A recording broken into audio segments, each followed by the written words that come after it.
like go and like save your country first. Go and save your city, and then you can have all the sex you want, I promise.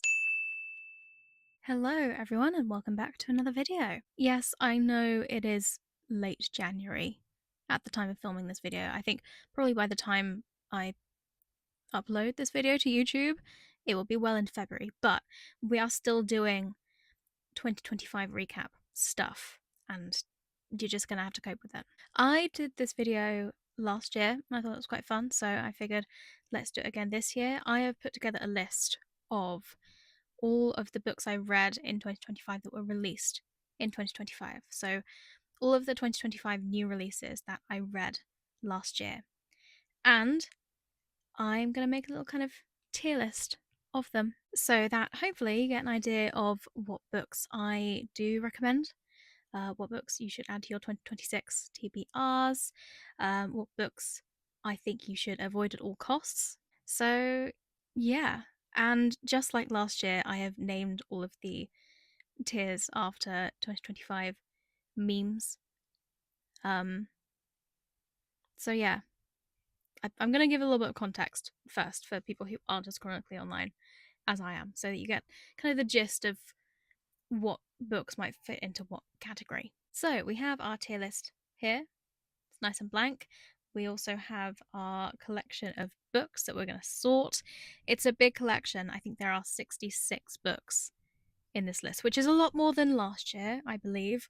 But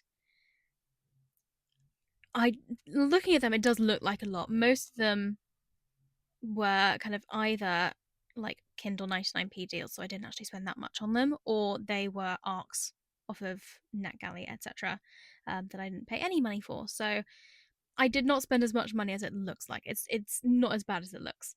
But yeah, I'll be pointing out the arcs as I go, obviously. Shall we go top down, starting with the top tier, the number 1 tier, which I have named Jon Hamm in the Club, after that meme that came in quite late in 2025. It was like a late entry into 2025 memes of Jon Hamm in some TV series in the club just vibing. And reading these books that are in this tier, there aren't very many of them, actually. These are like the top tier books. Reading these books made me feel like that, like just vibing in the club. Like they had writing that was so beautiful, characters that were so amazing that I would just read something and just like close the book and be like, I said, ooh. Next tier down, we have They Don't Love You Like I Love You. You know, that song that took over TikTok for ages, and you could not go like 5 videos without coming across, wait, they don't love you like I love you. Wait, they don't love you like I love you. That song. And I feel that way towards these books. I am certified number 1 fan of all of these books. I think they are criminally underrated and they need to be read by more people. The next tier, I have Standing on Business. And it's not clocking to you. These books are standing on business. It's not clocking to you that I'm standing on business, is it? These are just great books. They might not be like the top tier books, but I would definitely recommend these ones as well. And then we have It's Got Wabi Sabi. These books are not perfect. They're a few tiers down, but I still like them. I still would recommend them. Maybe slightly more tentatively, but I would still recommend them. I have a genuinely positive feeling about all of them. And then moving down into kind of these are more kind of mid tiers. I do have more positive tiers than negative ones because most of the books on this list I do have pretty positive feelings about. Like I don't not like a lot of books. So yeah. But the next tier down, I've called this one Yes. As said by rising global pop sensation Lara Raj from Cat's Eye. I think this was actually a meme that started in 2024, but like it has just continued, at least on my side of TikTok, which is the Cat's Eye side of TikTok. So yeah. And these books in this tier, I'm more lukewarm about. Like they were fine. They were good. I would not say they were great. I would not say I loved them, but like I feel relatively positive about them. It's just kind of a yes. Yes!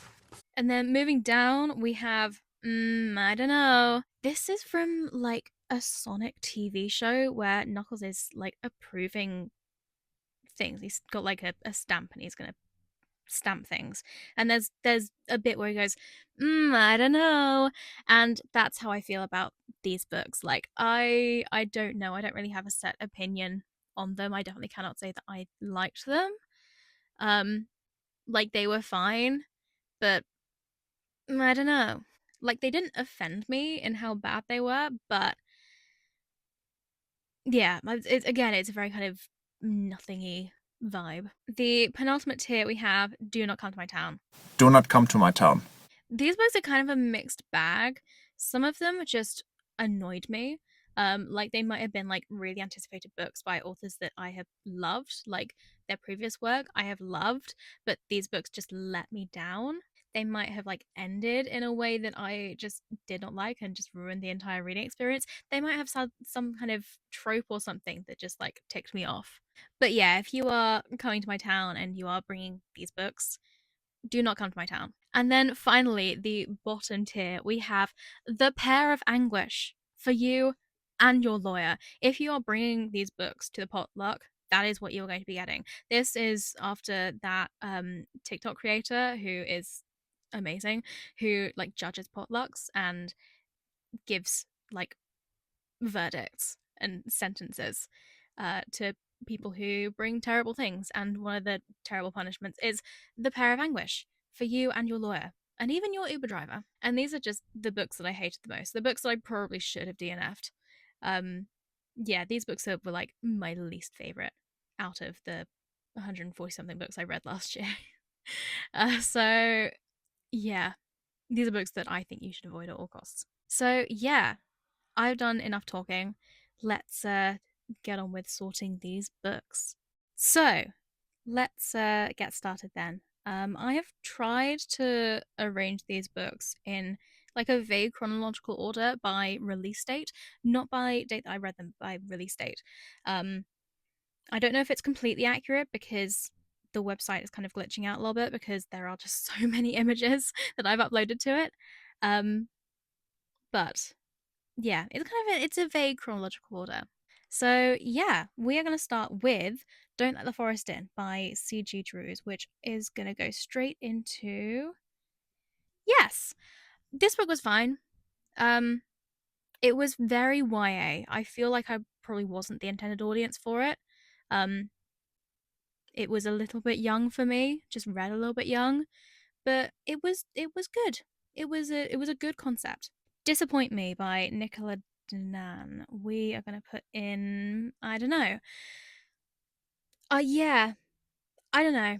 For a book that's called Disappoint Me, ironically, it did kind of disappoint me. Just going off of like, there was so much press surrounding it when it came out, and loads of people were raving about it, so I was expecting it to be like really, really good, but the execution left something to be desired. It was just a lot of people making terrible decisions and then being surprised when there were consequences to those decisions. Yeah, I don't know. I Bet You'd Look Good in a Coffin by Katie Brent. This has got wabi sabi. It's like a very kind of, it's your standard feminist revenge thriller, but like it is very good at what it does. Like it's kind of a gold star standard of feminist revenge thriller. It's very formulaic, but it does what it is supposed to do. So, it's got wabi sabi. Blob by Maki Sue. I'm also gonna put in wabi sabi. Yeah, it was I was expecting it to be more weird, less sad. It was quite sad and slightly less weird. But yeah, it was like it had some nice ideas. The concept was pretty cool. Nesting by Regina Donnell. It's gonna go straight up to They Don't Love You Like I Love You. I loved this book. It was longlisted for the Women's Prize. It should have been shortlisted. It got absolutely snubbed from the shortlist. And yeah, I am forever salty about it. The Lamb by Lucy Rose. That is Standing on Business. Is it going to go up there? Get up there. There we go. Yes, I liked this book. It was good. It was kind of eerie and yeah, it's a good book. Voice Like a Hyacinth. Oh, love this book. They Don't Love You Like I Love You. Criminally underrated. It's very similar vibes to like Bunny or If We Were Villains or The Secret History. Like it's kind of dark academia mixed with the arts. This one specifically is about fine art, like painting and stuff. Um, but yeah, it's very much like what Bunny is to creative writing. This is to fine art. Like it's weird and it's dark and it's about female friendship and female rivalry. It's yeah, it's great. Born for This by Caitlin Devlin. We are going to put this in yes. I don't actually remember much about what happens in this book. I read it quite early on in the year, and yeah, it just kind of slipped my mind. But I remember enjoying it when I read it, so it's gonna go in yes. Rejection. Oh, where are we gonna put this? I think yeah, this is gonna go Standing on Business. This I think was my favorite short story collection that I read last year. It was really good. So dark, so weird, so kind of uncomfortable and disgusting at times, but like it makes you feel feelings, and that's what books are supposed to do. So yeah, points for that. Victorian Psycho by Virginia Fito. Should we put this in Standing on Business as well? I think let's. This is also Standing on Business. Um, yeah, it's like a again a dark and it's like darkly funny. It is darkly funny, almost like laugh out loud funny sometimes. Um, yeah, it's just kind of a satire of like classes in Victorian England, class differences and wealth differences. And again, it's kind of a good for her feminist revenge thriller type book as well. So yeah, it's good. Pink Pilled by Lois Shearing. Where are you going to put this? I'm going to put this in, I don't know, because it does make some good points about the kind of role of women in far right groups and how they can get recruited and how they can get kind of unbrainwashed from that mindset. But it doesn't really do anything new with it. It just kind of collates previous research. It doesn't kind of say anything new. And it was a little bit surface level in that. So yeah, it's gonna go in I don't know. The Fall Risk by Abby Jimenez, I am also gonna put in I don't know, because it was cute, but I think it could have been probably should have been a full book. It was a short story. It was about like 80 pages. It was super short and it dealt with some quite serious topics. It dealt with stalking and like the psychological impact of being stalked.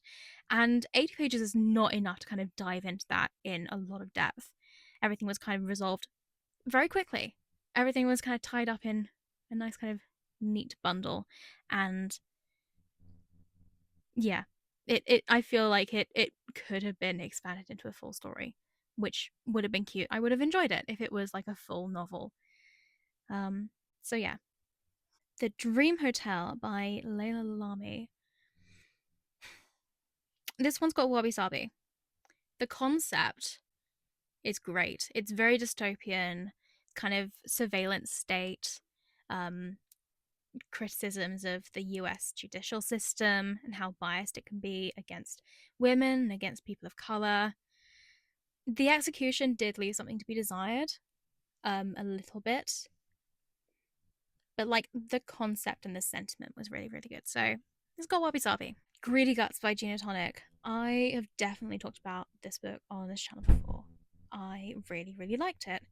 So if I'm gonna get up there we go. It's standing on business. Like a lot of really, really good points were made in that book.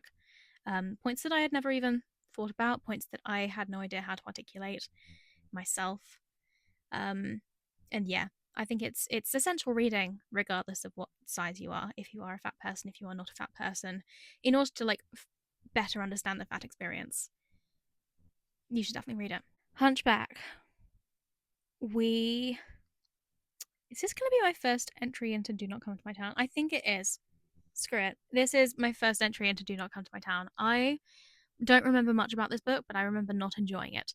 So Yeah, I think I didn't get it. It wasn't for me, and that's okay. Love in Exile by Sean Fay.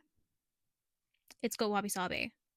Um, it was an interesting book, potentially a little bit slow and dense, but I did appreciate that there was like academic content in there mixed in with like more kind of autobiographical memoir type stuff. But yeah, it was quite difficult to read just because of how dense it was. Careless People by Sarah Wynne Williams. Again, I have talked about this on this channel a lot, and it is standing on business. Um, yeah, it's a really good expose into Facebook and generally like other kind of companies like that, where people could have so much power to do so much good, but they just don't because of money and capitalism and greed and all of that. So much shady stuff goes down and has gone down for years and years, and it's just messed up. It reads like a satire because like these people appear as caricatures, like caricature kind of evil tech people, but like they're real. So yeah, it's quite something to read. Sunrise on the Reaping by Suzanne Collins. Is this gonna be a hot take? I feel like this is gonna be a hot take. I'm gonna put this in yes. I think this is a low tier Hunger Games book. And to be fair, even a low tier Hunger Games book is a high tier anything else book. Like the world is just amazing, and I like that you get more of an insight into Hamish's character and his games, which you do see in Catching Fire, but like you don't see the full version of it. But I don't know, the pacing was off. I felt the pacing was very very fast at the end. Like everything happened at the end very quickly within like the final like 5 pages. Suddenly, so many people were dead, and yeah, it was a lot to take in. And yeah, I think I just prefer other Hunger Games books. Um, I'm looking forward to the film though. The film will be good. Stag Dance. I think I'm also going to put in yes. Um, I think I just prefer Tori Peters' long form work. Like Detransition Baby, I loved. So good. And yeah, I don't know. I think maybe that kind of quality of meandering prose got lost a little bit in the short stories. There wasn't really particularly any short stories that kind of stood out. They were all kind of they were good, but like I wouldn't say that any of them were great. But yeah, I don't know. It was interesting to read. I liked reading it, but yeah, nothing really stood out to me. Everything is Tuberculosis by John Green is also standing on business. I feel like a lot of nonfiction I read this year was standing on business, which is good. I kind of wanted to read more nonfiction last year. Um, and I did that and I enjoyed it. So yeah, this is standing on business. It's good. It's again it's another kind of book about like how the world could be so much nicer if people were like less selfish and less greedy. So yeah. Small Boat is gonna go in I don't know. Concept is great. It's about like it's a like a real situation that happened where this boat full of migrants sank in the middle of the English Channel and no one came to help them, and so many people died, and it was like a completely avoidable tragedy. And this is told from the perspective of the one of the French coast guards who like was taking calls from this boat asking for help and just was not sending anyone out. So like the concept was amazing. So I was kind of expecting the book to be really, really good, but like again, the execution was just not there. Sweet Obsession by Katie Robert. Ugh. This is my new favorite book in the Dark Olympus series. They Don't Love You Like I Love You. I love this book. This yeah, my favorite book in the series so far. It just was a lovely romance. And I didn't actually mind the spicy scenes this time. Like they weren't too cringy. They were sometimes a little bit cringy, but like to be cringe is to be free. So Gifted and Talented by Olivia Blake is Standing on Business. This is kind of battling it out with Masters of Death for the title of my favorite Olivia Blake book. I feel like, I don't know, I think Masters of Death is still just about coming out on top, but like it's a very close second. Sky Daddy by Kate Folk has got Wabi Sabi. Again, it's like a weird book that I was expecting to be more weird and less sad, but it's pretty sad. Um, but yeah, I liked it. I did enjoy it.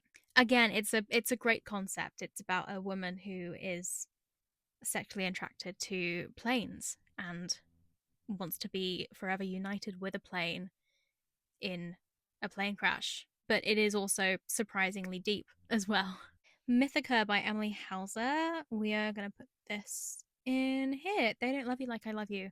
Um, yes, I got an arc of this. I think this was like the first arc that I was approved for. Um, Greedy Guts was also an arc. I don't know if I mentioned that.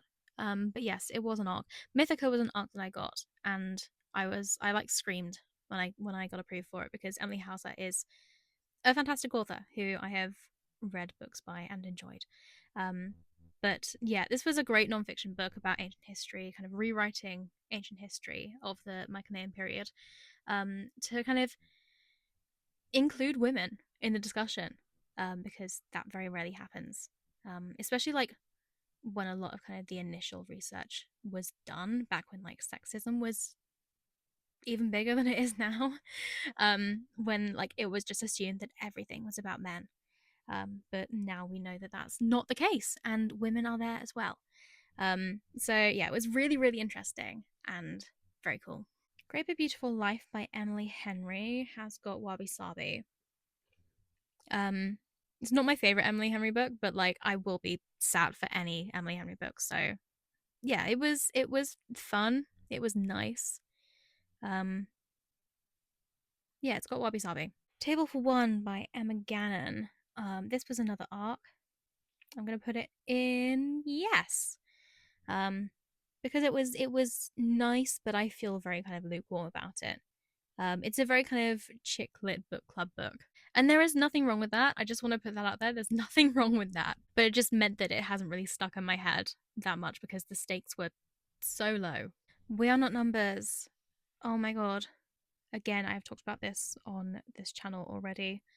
Um, They Don't Love You Like I Love You. It's such an important book. I think it's probably the most important book on this list. Um, it's just a collection of fantastic writings from young people in Gaza. Some of them are not around anymore, unfortunately. So it's just really important that those stories get shared. The One That Got Away by Mike Gale. It's time. It's time. Yeah, I was so disappointed by this book. I've read one book by Mike Gale before, and it made it onto my list of like best books of the year back when I read it. I loved it, but it wasn't a romance, and I think I've realized that Mike Gale can't really do romance, or I don't enjoy romance books written by him. It was just such a nothing book. It didn't help that it was so short. Actually, it did help that it was so short. If it was any longer, I would have DNF'd it. I would have thrown it out the window. It just the characters annoyed me so much, so much. So yeah, it gets the Pair of Anguish. Julie Chan is Dead by Lian Zhang. It's gonna go in Standing on Business. This book is great.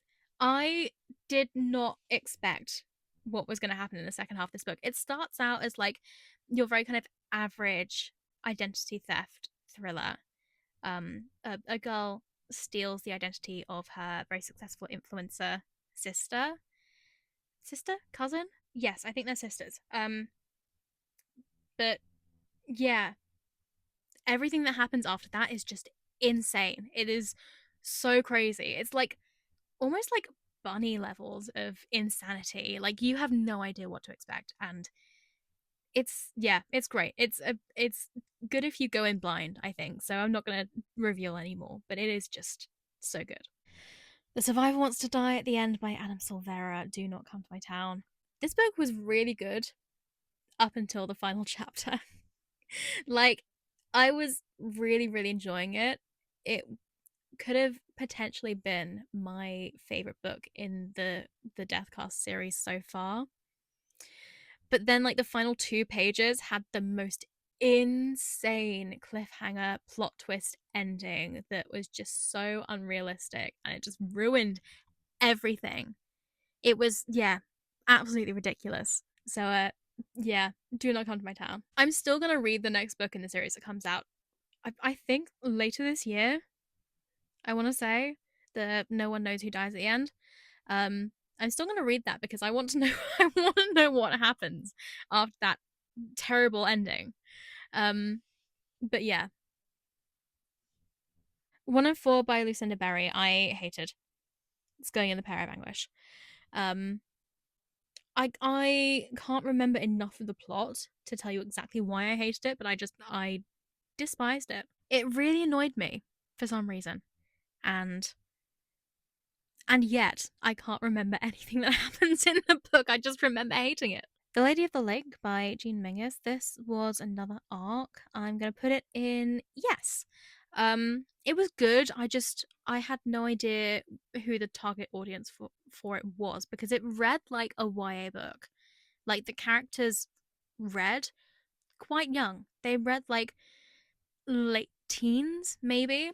But then there were like full on spicy scenes in there as well. Like, I want to say like 3 scenes that were pretty heavy on the spice. So it's like, it can't be a YA book.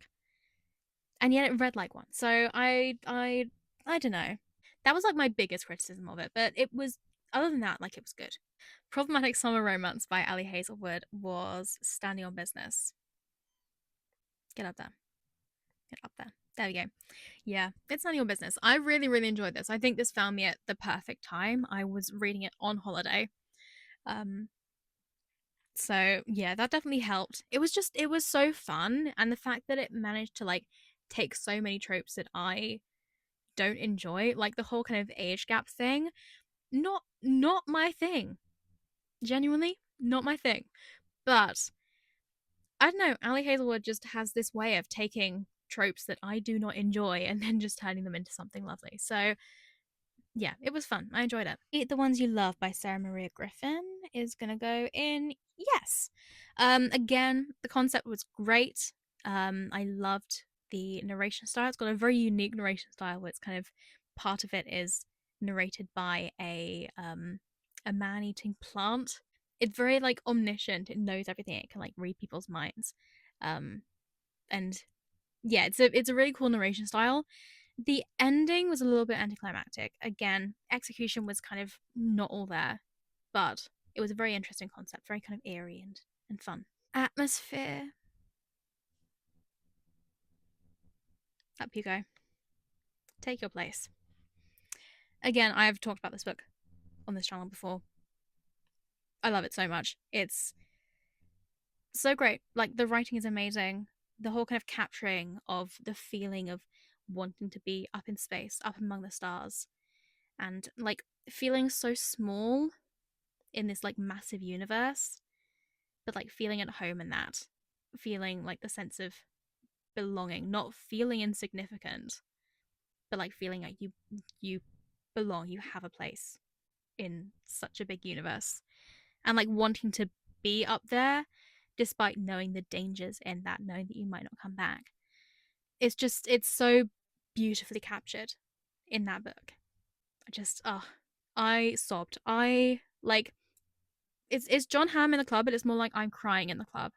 Vesuvius by Caspian. This was another arc, and it's got Wabi Sabi. Um, I grew very attached to the main characters, both of them. Um, and yeah, it's kind of there's a suggestion at the end of the book that there will be a sequel or even a series. So that is quite exciting. Whenever that happens, I will be sad. Births, Deaths, and Marriages by Laura Barnett. I'm also going to put in Wabi Sabi. Um, this was another arc I read towards the start of the year, and I remember really, really enjoying it. I can no longer remember anything that happens in the book. Um, I know that part of it is set in a town that's like a 50-minute drive from where I live, which was a massive jump scare when I read that. Um, but yeah, I remember enjoying it. Actually, I remember saying that it read like a Richard Curtis film, like kind of Love Actually vibes, but like set in 2024, set like post pandemic, which I personally I mean that as a compliment. So yeah, it's good.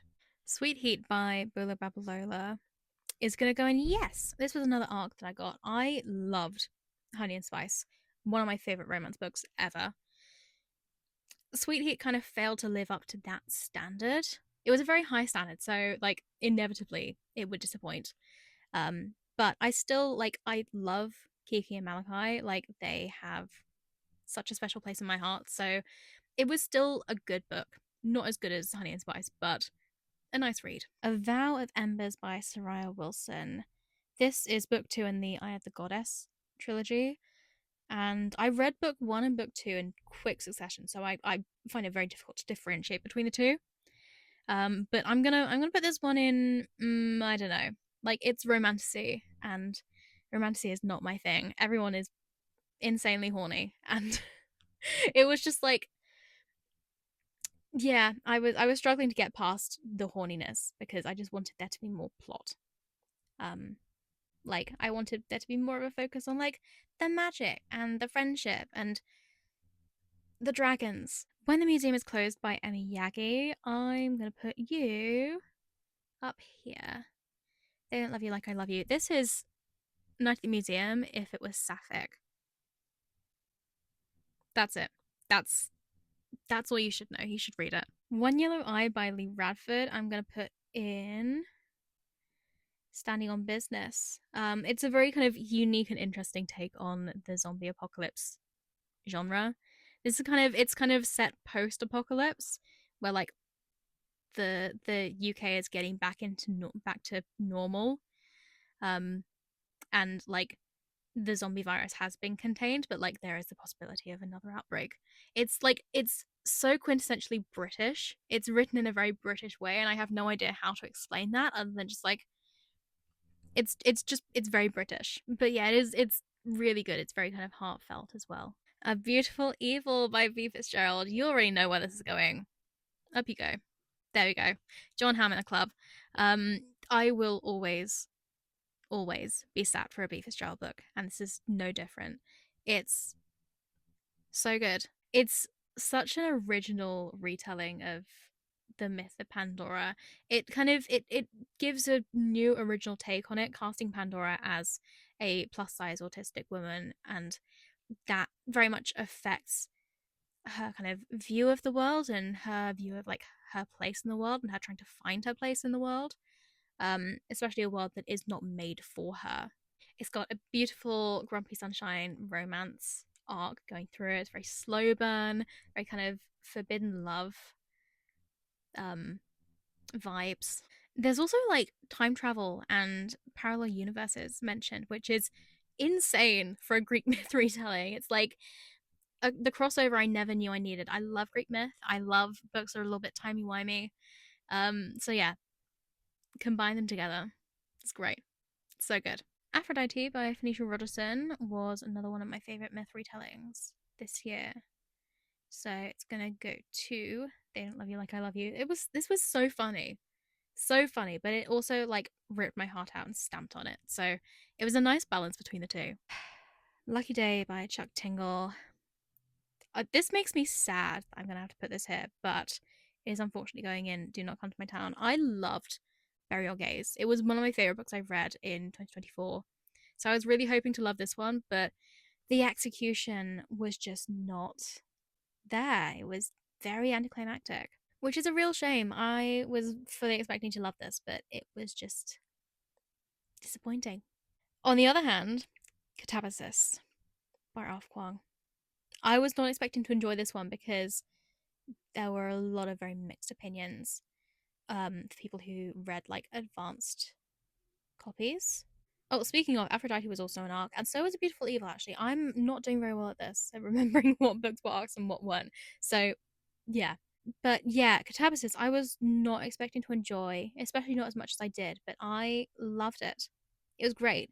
I've sped through it in about 4 days, which is so speedy for an R Wong book. Normally, I spend like a week and a half at least on a book by her, but yeah, it was great. I loved it. I thought the whole kind of the magic system and the world building was so original, so ingenious, and like backed up by research and like existing ideas and stuff, but at the same time so original. And I really liked the relationship between Alice and Peter as well. I thought they had a great kind of chemistry going on, which was nice. Yeah, I have I have very positive opinions on Catabasis. I know other people don't, and that's okay. We can agree to disagree.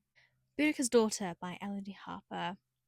Again, this is going up to They Don't Love You Like I Love You. I will always be Elodie Harper's #1 fan. I will always recommend her books. And this is no different. I loved the Wolf Den trilogy. I think maybe my all-time favorite trilogy ever.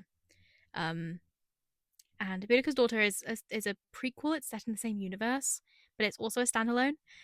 So it does work if you read it before the Wolf Den trilogy. But like the Wolf Den trilogy is so good. I do think that like this book isn't quite as good as the Wolf Den trilogy. It's quite slow paced, like even more slow paced than the Wolf Den trilogy.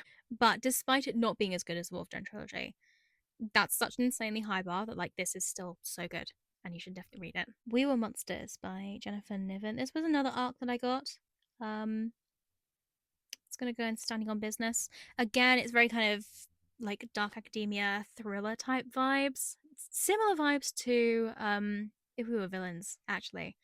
Um it's not like weird, it's not kind of horror at all. It's more just like thriller, kind of slight murder mystery, plot twists and things, kind of psychological. And it's about writers as well. So it's again focusing on like creative arts and things. Medusa by Rosie Hewlett is gonna go in yes. I liked this book. I think this book was indie published a few years ago, but this like last year was trad published, and I had an arc of it as a result. Um, and yeah, I liked it. I can't really remember much about what happens in it. It doesn't like stand out that much amongst all of the Medusa retellings. There is a lot of noise with kind of Medusa retellings. So yeah, I can't really remember like what is different about this one, but I remember enjoying it. Um, so yeah. Hot Wax by ML Rio. Oh, this is gonna go and Do Not Come to My Town. Again, I was expecting to love this book because I love If We Were Villains, but this book was just such it was such a nothing book. It was so slow. It dragged for ages and nothing was happening. And then suddenly in the last like 20% of the book, everything happened. And yeah, it went from 0 to 100 and it was just like the first like majority of this book could have been an email. So yeah, I was disappointed. Pretty disappointed. No Friend to This House by Natalie Haynes. So I'm gonna put this. It's gonna go in yes as well. Yes. Um Again, I love Natalie Haynes. I will always be sat for a Natalie Haynes retelling. Um but again, didn't really stand out to me amongst the noise of Medea retellings. Actually, it felt like two completely separate books. You had like the first half, which was a retelling of the Argonautica, and then the second half, which was a retelling of Euripides' Medea, and they felt so disjointed. Like the writing style was different, and yeah, that it threw me off quite a bit. On the other hand, Hecate by Nikita Gill is standing on business. I loved this book. It is a retelling in poetry, like it's all kind of in verse. It's a novel in verse, and I thought it was just amazing, so poignant. It kind of casts Hecate as like a refugee, like a child of war essentially, who had to grow up in this very kind of war torn environment, and then lost her parents as a result of it. and then had to kind of find her way without that guidance. And yeah, it was just such a poignant retelling, and yeah, it's so good. So like I read it so quickly as well because it was in verse. It made for a very easy read, but like it was just so beautiful. We Love You Bunny. Again, this pains me, but it is another one for Do Not Come to My Town. Um I was I'm not gonna lie, I was pretty apprehensive about this book from the get go because Bunny is one of my favorite books ever, and I did not see a world in which a sequel or a prequel or whatever you want to call this book was gonna surpass that, and it unfortunately did not. In fact, it still managed to disappoint me, even though I was expecting it to to not be as good. It was just so long. It could have been so much shorter. It didn't really do anything for like the world building. In fact, I feel like the book kind of explains the mechanics of the weird kind of dark magic stuff that goes on in Bunny, and that just kind of took away from like the mystery and stuff. I personally feel like one of the things I love about Bunny is the fact that you have no idea what's going on. And like when the weird stuff does happen, you just kind of have to accept it. And you have to accept that you do have no idea what is happening and why it's happening.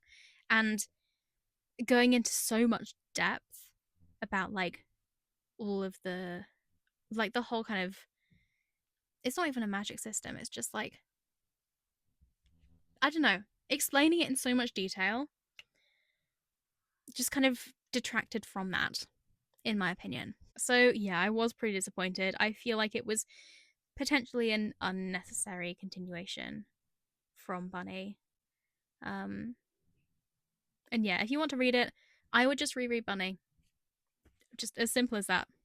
Oh, and another one. We have Will There Ever Be Another You by Patricia Lockwood. This was another arc that I read. I read it months before the book actually came out, and I had no one to like talk to about it at all. But I hated this book. I was so disappointed by it. I love No One Is Talking About This. It was one of my favorite books that I read in 2023. I think I read it. Loved it so much. I think it's amazing. This book tried to replicate what No One Was Talking About This did so well, but it fell at every single hurdle. It just did not execute the same kind of like combination of weirdness and kind of humor, but also like tenderness and sadness and pain. It just didn't really have like a massive event to tie everything together like No One Was Talking About This does. Instead, it was just a collection of disjointed shower thoughts that just, it was painful to read. I did not enjoy it. Hot for Slayer by Ali Hazelwood. Once again, Ali Hazelwood nails it. This one I'm going to put in, it's got Wabi Sabi. It's fun. It is so much fun. And I listened to the audiobook, and the audiobook like has two voice actors, but you have like a female voice actor who does like the narration as well as the female voice lines. And then you have a male voice actor who just comes in for the male lines. So I got completely jump scared when like the male character first started speaking. I was like, who is this? But I did really enjoy it. I thought it was really fun. I'm typically not someone who enjoys vampire stories, but this one was it was fun. It was fun. Beautiful Nightmare by Katie Robert. I'm gonna put in yes. Yes. Um Again, I enjoyed it. Not as much as I enjoyed Hot for Slayer, but yeah, it was fun. Itch by Gemma Amor. This one has got Wabi Sabi. Super creepy and like uncomfortable. Ants and everything and creepy crawlies. Like the vibes are great. It's very eerie. Girl Dinner by Olivia Blake is another one of those books where the concept was fantastic, like cannibalism and sororities and stuff. But the execution, again, left something to be desired. So I'm going to put it in yes because I did enjoy it, but I didn't love it. I didn't love it, unfortunately. Olivia Blake is a weird author for me because like her books can really be so hit or miss. Like I love um Master of Death. I love Gifted and Talented. Did not enjoy One for My Enemy. Oh, Garden was okay. It was fine. Not great. January's was good. I enjoyed it. So yeah, it will be interesting to see what I think of like the next books that I read by her. All That We Still Seen by Ken Liu. I'm gonna put in yes again. This was interesting. This was another arc that I got. Gardener was also an arc that I got.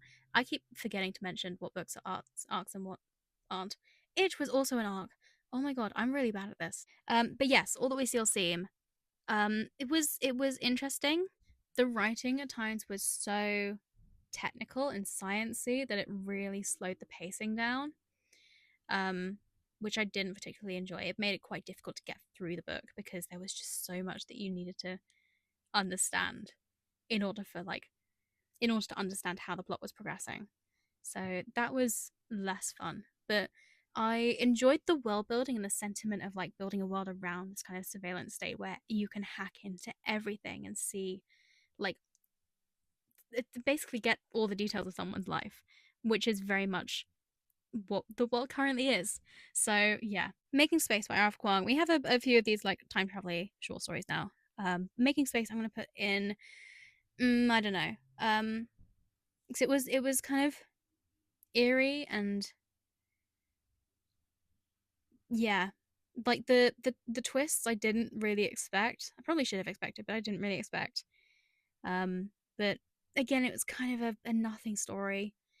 Um, Simultaneously, I feel like it could have been longer, but also I wouldn't have wanted it to be longer because it would have just been a little bit more boring the longer it got. So I don't know. A Visit to the Husband Archive. I'm going to put in Do Not Come to My Town. Again, a complete nothing book. Really disappointing because I loved The Ministry of Time, but this one just was not it. All Manner of Things Shall Be, on the other hand, I'm going to put in yes. Um, it was fun. It was very kind of Terry Pratchett style. Again with the vampires. I was not expecting to enjoy another vampire book, but it was fun. I enjoyed it. Just kind of the whole concept of like housemates who hate each other but like just about tolerate each other because they have to. I really enjoy. And the writing style is pretty Terry Pratchett. I feel like Olivia Blake is kind of the spiritual successor to Terry Pratchett. Her writing style is kind of similar, I want to say, in the kind of very kind of blunt, dry humor. Cold Wire by Chloe Gong. This was another arc that I got, and I'm going to put it in Standing on Business. I really enjoyed it. I thought the world building was fantastic, and the ending was amazing. Such a cliffhanger, and I'm so sad that I'm going to have to wait such a long time for the next book. This Gilded Abyss, another arc. This one has got Wabi Sabi. Really, really great kind of second chance romance. Um, kind of rivals to Lovers as well. Um, it's a sapphic romance. Again, kind of slight dystopian vibes and like a zombie virus outbreak as well. So there's a lot going on, and yeah, I enjoyed it. I'm a Juicer by Ayana Gray. This was another arc. This was the last arc of the year, I think. We're going to put it in Standing on Business. This was a really interesting Medusa retelling because it was different from all of the other ones I read. It focused very much on Medusa's backstory, like before she got turned into the monster, which I really liked. Something very different from the rest of the books I've seen. So that was nice. And yeah, it was very original and very well executed. And that means finally we have A Curse of Ashes by Soraya Wilson, which was book 3 in the Eye of the Goddess trilogy. I'm going to put this one in Do Not Come to My Town. Because this one was even more horny than A Vow of Embers. Like every single character just was so focused on like the romance and like being in love and being tortured because they weren't allowed to be in love. And it's like, oh no, I really want to like have sex right now, but I can't because we're at war. Like, go and like save your country first. Go and save your city, and then you can have all the sex you want. I promise. Just like, yeah, priorities. So yeah, that's it really. And there we have it. Those are all the books. Let's see our final tier list. It looks something like this. Quite a nice even spread actually. It's got a little bit of a bell curve going on. Quite nice and symmetrical, which I enjoy. Yeah. So top tier books would definitely recommend. Definite must reads. Bottom tier books, avoid at all costs. Like, Will There Be Another You? If you want to read that, just reread No One Was Talking About This. Just reread that instead. I promise it's like 10 times better. Thank you so much for watching this video. If you enjoyed it, please give it a thumbs up and consider subscribing to my channel for more content like this. Yeah, I enjoyed doing this. I'm looking forward to doing it for this year's books as well, doing it next year. You can also find me on TikTok, Instagram, Storygraph, Blue Sky. My username on all those platforms is @WithLivJones, which is the same it is on here. Let me know in the comments if you have read any of these books and you agree or disagree with me. And let me know what your favorite 2025 release was as well, if you would recommend it, because I need more books to read. Obviously, my 300 book strong TBR definitely requires more books, obviously. Thank you so much again for watching, and I will see you in the next video. Bye!